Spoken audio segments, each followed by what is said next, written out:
విజ్ఞానం యొక్క రూపం మూలం ఎలా ఉన్నా కూడా కాంతలూర్ శాలైలో దాన్ని ఆహ్వానిస్తారు.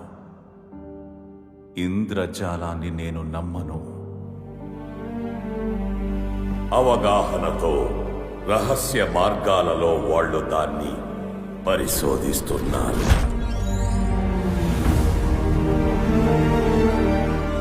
ఎవరి ఊహకి అందని, అందరూ ఆశ్చర్యంతో చూసేలా ఒక మాయాజాలం. మన ఆత్మతో కలిసి మన జ్ఞాపకాలతో ఐక్యం కాబోయే ఒక సంఘటన. చేర మహారాజుకి కుంజమం తరఫున శుభాకాంక్షలు. చూసినది విన్నది ఏది రాదు, వచ్చేదొక్కటే.